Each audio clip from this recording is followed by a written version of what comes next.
Hello दोस्तों, हम बात कर रहे हैं मार्क मनसन की लिखी बुक द सबल art of not giving F की समरी के बारे में। यह किताब न्यूयॉर्क टाइम्स की बेस्ट सेलिंग बुक में से एक है। मार्क मनसन एक अमेरिकी सेल्फ हेल्प बुक लेखक और ब्लॉगर हैं। दोस्तों, आज के दौर में हर इंसान जानना चाहता है कि खुश कैसे रहें। इसी कॉन्सेप्ट को मार्क मनसन ने बहुत ही अच्छे तरीके से इस बुक में एक्सप्लेन किया है। इस किताब को पढ़कर निश्चित रूप से आपका जीवन बदल जाएगा। दोस्तों, ये वीडियो का थर्ड पार्ट है। इस वीडियो के बाकी सभी पार्ट्स का लिंक नीचे डिस्क्रिप्शन में दे दिया हूँ। इस वीडियो को देखने के बाद आप बाकी पार्ट्स को ज़रूर देखें। तो चलिए शुरू करते हैं। अध्याय 4, द वैल्यू ऑफ सफरिंग, दुख सहने का महत्व। दोस्तों, सुनहरी धूप सबको पसंद होते हैं, लेकिन अगर कभी बादल छाए हो तो आप क्या करेंगे? क्या सारा दिन मौसम को कोसते रहेंगे या कोई नया काम करने में व्यस्त रहेंगे? जिंदगी में हर दिन अच्छे दिन नहीं होते। कभी कभी कष्ट वाली सिचुएशन भी आती है, लेकिन ऐसी सिचुएशन को आप खुद पर हावी ना होने दें। मान लीजिए जिम जाने से आपकी बॉडी नहीं बन रही, तो रुक ना जाए, बल्कि लगातार कोशिश करते रहें। कोई भी कॉम्पिटिटिव एग्जाम ही देना हो तो दिन रात मेहनत तो करनी ही पड़ती है। शुरू में कष्ट होगा, लेकिन 1-2 साल के बाद आप खुद पर गर्व करेंगे। 1944 के दौर में जापान को लड़ाई में काफ़ी नुकसान हुआ था। इस नुकसान के 2 महीने बाद की बात है। ओनोडा, जो कि जापान की लड़ाई में एक लीडर था, एक आइलैंड में ही रुक गया। वहाँ पर अमेरिकन ने कब्जा किया हुआ था। वो अमेरिकन से लड़ता रहा, बावजूद इसके कि जापान ने तब तक सरेंडर कर दिया था। उसे ये बात मालूम नहीं थी और वो आइलैंड में खुद के फार्मर्स को शूट करता रहा। जापानी सरकार ने उसे ढूंढने में पूरे 30 साल लगा दिए थे, मगर कभी कामयाब नहीं हो पाए थे। उसको कभी कोई पकड़ ही नहीं पाया था। फिर एक दिन सुजुकी नाम के एक हिप्पी आदमी ने उसे पकड़ लाने का फैसला किया और सिर्फ 4 दिन बाद ही वो इसमें कामयाब भी रहा। जब बाद में लोगों ने ओनोडा से पूछा कि वो 30 साल तक क्यों एक आइलैंड में रहा, इस पर ओनोडा ने कहा कि उसे कभी न हार मानने का ऑर्डर दिया गया था, इसीलिए उसने कभी भी हार नहीं मानी। सोचना भी अजीब लगता है कि कैसे कोई इंसान अपनी जिंदगी का एक बड़ा हिस्सा कई यूजलेस और बेवकूफ़ी भरी चीज़ों पर लगा देते हैं। जैसे कि लेफ्टिनेंट ओनोडा ने अपनी जिंदगी के 30 साल कीड़े खाकर, गंदगी में सोकर एक ऐसी लड़ाई लड़ने में लगा दिए जो हो ही नहीं रही थी। खुद को समझना बिल्कुल ऐसा ही है जैसे कोई प्याज होता है। इसकी बहुत सी परतें होती है और जैसे जैसे ये परतें उतरती है, आपके आंसू बहते हैं। इसकी पहली परत है खुद की भावनाओं को जानना और समझना। दूसरी परत होगी ये समझना कि इन भावनाओं की वजह क्या है। एक बार जब हम उन्हें अच्छे से समझ लेते हैं तो इन पर काबू पाना आसान हो जाता है, और एक बार जब हमें अपनी भावनाओं की पहचान हो जाती है तो इन्हें मन मुताबिक चुना जा सकता है। हम अपने मकसद इन्हीं भावनाओं के आधार पर चुन सकते हैं। लेकिन अगर हम गलत मकसद चुन लेते हैं तो इन सभी फीलिंग्स और इमोशन का कोई मतलब नहीं रह जाएगा। वो इसीलिए क्योंकि हम किसी चीज़ की तभी तक कदर करते हैं जब उसके साथ हमारी भावनाएं जुड़ी होती हैं। कुछ ऐसे आम वैल्यूज होते हैं जो हर किसी के लिए दुख और परेशानी का कारण है, मगर इनका कोई ठोस सॉल्यूशन नहीं होता। और ये 4 वैल्यूज हैं। खुशी, देखा जाए तो ये सबसे बड़ी वैल्यू है, मगर हम हर चीज़ सिर्फ खुशी की खातिर ही तो नहीं करते, और ज़िंदगी कभी भी परफेक्ट नहीं होती। हालांकि लोग कोशिश ज़रूर करते हैं। आपको दुख मिलेंगे ही मिलेंगे, और अगर आपने इन दुखों से खुद को दूर करने की फिजूल कोशिश की तो यकीनन आप और ज़्यादा दुखी होंगे, क्योंकि दुख तो आते रहेंगे। बस आपको उनसे कुछ सीखने का तरीका ढूंढना है। हर समय खुशी की उम्मीद ना रखें। कभी किसी चीज़ की कमी हो तो भी संतुष्ट रहें। बस अपना काम करते जाएं, ना कि अपने भाग्य को कोसने बैठ जाएं। मटेरियल सक्सेस या भौतिक सफलता, मटेरियलिस्टिक सक्सेस या गाड़ी, बंगले, पैसा आदि से सच्ची खुशी नहीं मिलती। इसका मतलब यह नहीं है कि आप इन्हें पाने की कोशिश ही ना करें। जरूर करें, लेकिन इन चीज़ों में वैल्यू ऐड कर दें, जिसका मतलब है कि दूसरों की भी हेल्प करें, हम्बल रहें, चैरिटी करें, ईमानदारी से कमाएं इत्यादि। लेखक कहते हैं, सफलता को कभी भी धन दौलत से मत आंकिए कि आपके पास कितना पैसा है या आपके बच्चे बहुत इंटेलिजेंट हैं वगैरह वगैरह। इसके बजाय आप कितने ईमानदार हैं, कितने मेहनती हैं, औरों के लिए आपके दिल में कितना प्यार है, जैसी बातें मायने रखती है, ना कि आपका जोड़ा हुआ रुपया, पैसा या गाड़ी, बंगला। जो लोग अपने पैसे का रौब दिखाते हैं वे न सिर्फ नाकाबिल और बेकार होते हैं बल्कि एक तरह से बेवकूफ़ भी लगते हैं। हमेशा सही होना, खुद को हमेशा सही ना माने। हर आदमी गलत हो सकता है। दूसरों के विचार भी सुने, अपनी गलती होने पर माफ़ी मांग लें और गलती में सुधार करें। ये बात याद रखिए कि हम इंसान हैं, कोई रोबोट या मशीन नहीं जो हर काम बिल्कुल परफेक्ट करेंगे। हमारा दिमाग परफेक्ट बना ही नहीं है, हम कोई ना कोई गलती जरूर करते हैं। लेकिन ज़रूरी बात यह है कि अगर हमसे कोई गलती हो जाती है तो उससे सीख ले, ना कि उसे फिर से दोहराएं। कोई भी इंसान हमेशा सही नहीं होता। आप कितनी बार सही थे इसकी गिनती याद करना फिजूल है। इससे आपको कुछ भी नया सीखने को नहीं मिलेगा। पॉजिटिव रहना, हर चीज़ को कंट्रोल करने की ज़रूरत नहीं है, लेकिन यह यकीन रखें कि समय एक जैसा कभी नहीं रहता। सर्दी के बाद गर्मी आती है, रात के बाद दिन। ये सच है कि पॉजिटिव सोच रखने के अपने फ़ायदे हैं, मगर हर बार ज़िंदगी में सब पॉजिटिव और अच्छा ही होगा ये सोचकर चलना आपके लिए परेशानी का कारण बन सकता है। असल ज़िंदगी में हमें बहुत से उतार चढ़ाव देखने पड़ते हैं और आपको ये सच स्वीकारना ही होगा, क्योंकि अगर आप इसे नहीं मानते तो जहन्नुम के फीडबैक लूप के चंगुल में फंस कर रह जाएंगे। अगर आप अपने मन में उठने वाले निगेटिव इमोशंस को रोकने की भरपूर कोशिश करेंगे तो और भी ज़्यादा निगेटिव भावनाओं से घिर जाएंगे। जब आपके मन में कुछ निगेटिव आता है तो उसे रोकिए मत, बस सोचिए कि अगर ऐसा हो भी गया तो आप उसका सामना कैसे करेंगे। अध्याय 5, यू आर ऑलवेज चूजिंग। हर कोई हमेशा चुनाव कर रहा है। दोस्तों, लाइफ में हम हर दिन कुछ न कुछ अपनी पसंद का चूज करते हैं, चाहे वह हमारा खाना हो, कपड़े हो या हमारे गोल्स। जब तक हम अपनी मनपसंद चीज़ों का चुनाव कर पाते हैं तब तक हम खुश रहते हैं।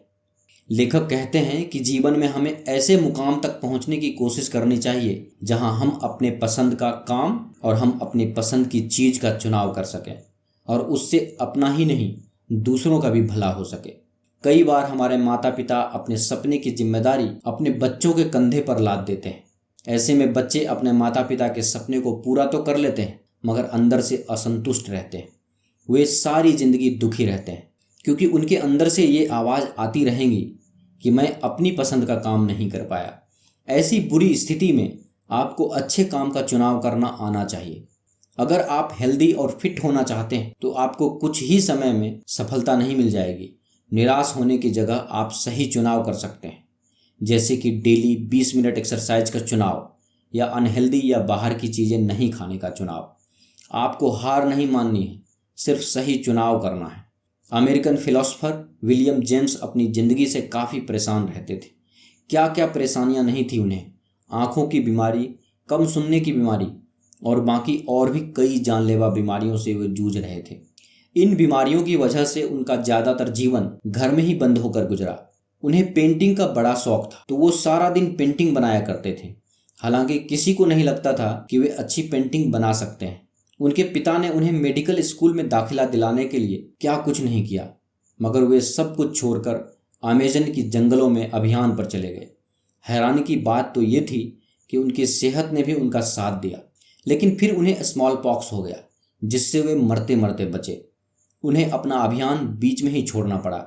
उनके सभी साथी आगे बढ़ गए थे और वे अकेले ही साउथ अफ्रीका में रह गए। किसी तरह वहाँ से निकलकर वे न्यू इंग्लैंड पहुँचे, जहाँ उनके पिता जो पहले से ही उनसे निराश थे उनका इंतजार कर रहे थे। अपने जीवन की तमाम तकलीफ़ें झेलने के बाद एक रात जेम्स ने फैसला किया कि अब वे अपनी ज़िंदगी की हर रिस्पॉन्सिबिलिटी खुद लेंगे और अपने जीवन को बदलने की हर संभव कोशिश करेंगे। उन्होंने ये तक सोच लिया था कि अब अगर उन्होंने हार मानी तो पक्का वे सुसाइड कर लेंगे। खैर, बड़ी कहानी को छोटा करके हम बताना चाहते हैं कि विलियम जेम्स ही वे इंसान थे जो अमेरिकन साइकोलॉजी के जन्मदाता बने। ये कहानी सीख देती है कि अपने कामों की जिम्मेदारी हमें खुद ही लेनी है, न कि दूसरे के भरोसे रहकर बैठना है। अब मान लीजिए कि आपका लाइफ पार्टनर जिसे आप बहुत प्यार करते हैं आपसे एक हफ्ते में 30 किलो वजन कम करने को बोलता है, वरना वो आपको छोड़कर चला जाएगा। अब ऐसी शर्त सुनकर आपका दिमाग तो खराब हो ही जाएगा। अब सोचिए कि आप जिम जाना शुरू कर देते हैं, हेल्दी खाना खाना शुरू कर देते हैं तो 30 किलो वजन कम भी कर लेते हैं। कैसा लगेगा आपको? बहुत अच्छा ना? मगर अब आपकी फीलिंग आपके पार्टनर के लिए क्यों बदल गई? क्योंकि आपको ऐसा करने के लिए बोला गया था। ये आपने खुद नहीं चुना था।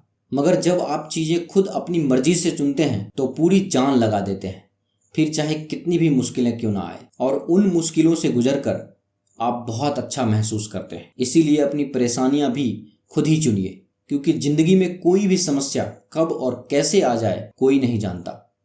ऑब्सेसिव कंपल्सिव डिसऑर्डर, जिसे आमतौर पर ओसीडी भी कहा जाता है, ये एक तरह का न्यूरोलॉजिकल और जेनेटिक डिसऑर्डर होता है।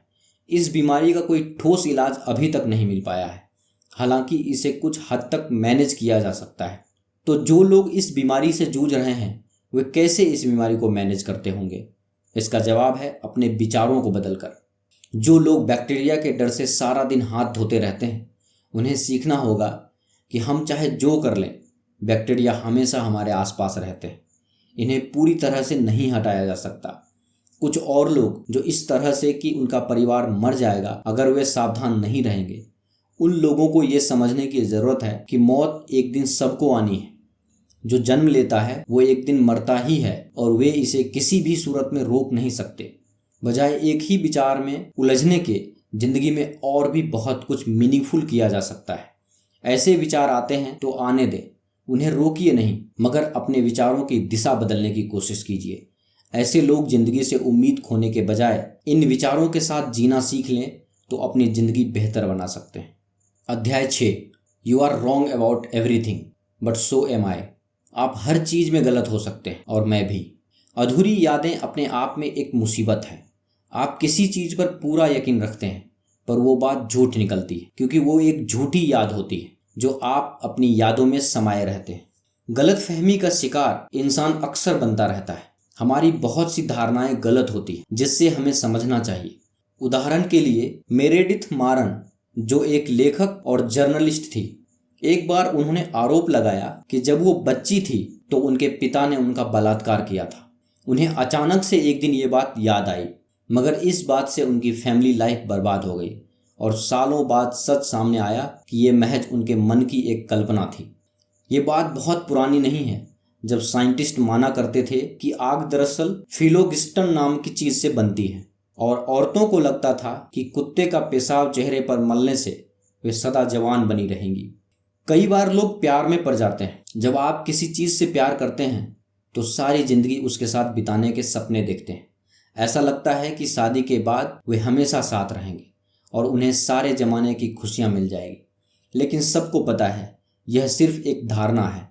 शादी के कुछ साल बाद ही प्यार कम होने लगता है। कभी जिसके लिए जान देने के लिए तैयार होते थे, अब उनमें कुछ खास आकर्षण नहीं नजर आता। यह एक यूनिवर्सल फैक्ट है। फिर जब आपका ब्रेकअप होता है तो आपका प्यार नाम की चीज से यकीन ही उठ जाता है।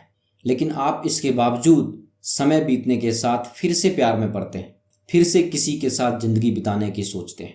इसी तरह निगेटिव चीज़ों को लेकर भी हम गलत होते हैं। जैसे कई बार हम बेवजह चिंता करते हैं जबकि उसकी कोई वजह नहीं होती। ओसीडी इसका एग्जाम्पल है। ओसीडी रोग में इंसान को जन्म से डर लगता है, लेकिन यह डर बेवजह ही होता है, क्योंकि हमारे आंत और पेट में करोड़ों बैक्टीरिया पहले से ही मौजूद होते हैं। हर पल हम सांस के द्वारा भी करोड़ों बैक्टीरिया या जर्म्स अंदर लेते हैं, लेकिन हमारा इम्यून सिस्टम उन्हें मार देता है। इससे हमारी इम्यूनिटी और बढ़ती। कई बार हम इंट्रोवर्ट आदमी को भी बुरा मान लेते हैं, लेकिन हो सकता है कि वो सोसाइटी के लिए कुछ कंट्रीब्यूट करता हो। असल में हम सब चीज़ों को लेकर कभी न कभी गलत होते ही हैं, और इसे स्वीकारने में कैसी शर्म। ये तो सबके साथ होता है। हम सोचते कुछ और हैं, होता कुछ और है, और देखा जाए तो इससे एक तरह की सीख ही मिलती है। पुख्ता यकीन हमेशा ही विकास यानी ग्रोथ का दुश्मन ही रहा है। कुछ नया सीखने के लिए हमें अपनी इम्परफेक्शन को एक्सेप्ट करना ही होगा। अगर हम मान लेंगे कि हम परफेक्ट हैं तो कुछ भी नया नहीं सीख पाएंगे। हम अपने ही दायरे में सिमट कर रह जाएंगे। जैसे उदाहरण के लिए साइंस में कुछ भी पुख्ता नहीं है, यानी साइंस किसी भी चीज़ के लिए ठोस यकीन नहीं रखता। हर बात की संभावना जरूर होती है, और अगर कोई चीज़ यकीन से कही जाए तो उस पर भी कोई न कोई डिबेट की गुंजाइश होती है। जब आप पहली बार किसी चीज़ का एक्सपीरियंस करते हैं तो कभी भी यकीन के साथ ये नहीं बोल सकते कि ये पॉजिटिव है या निगेटिव। हो सकता है कि जिसे आप अपनी ज़िंदगी का सबसे बुरा अनुभव समझ रहे हो, असल में वो आपके लिए सबसे पॉजिटिव एक्सपीरियंस साबित हो। बेशक आपको उस वक्त बहुत बुरा लगा होगा, मगर आपकी भावनाएं वक्त के साथ बदलती हैं और आप कभी भी उन पर पूरी तरह यकीन नहीं कर सकते। किसी भी चीज़ में परफेक्शन या पूरा यकीन होने से जिंदगी का मजा ही चला जाता है। अब ये तो जरूरी नहीं कि आप जो अपने हिसाब से सही कर रहे हो वो सच में सही हो। यकीन अपने आप में एक बड़ी खतरनाक चीज़ है। सोचिए जरा कि आपके किसी साथी की प्रमोशन हो जाती है जबकि आपको यकीन था कि प्रमोशन आपको मिलेगी। ऐसी सूरत में आपके पुख्ता यकीन ने आपको धोखे में रखा और आपको बुरा भी लगा, और यही यकीन आपकी इनसिक्योरिटी की वजह भी बना। दोस्तों, आप देख रहे हैं मार्क मनसन द्वारा लिखी बुक द सबल art of note giving up की समरी। यह समरी आपको कैसी लगी, कृपया हमें नीचे कमेंट बॉक्स में कमेंट करके ज़रूर बताएं। अगर आपको यह समरी अच्छा लगा हो तो इस वीडियो को लाइक और अपने दोस्तों के साथ ज़रूर शेयर करें, और ऐसे ही लाइफ चेंजिंग बुक समरीज देखने के लिए हमारे YouTube चैनल बुक्स प्ले को सब्सक्राइब करें। धन्यवाद।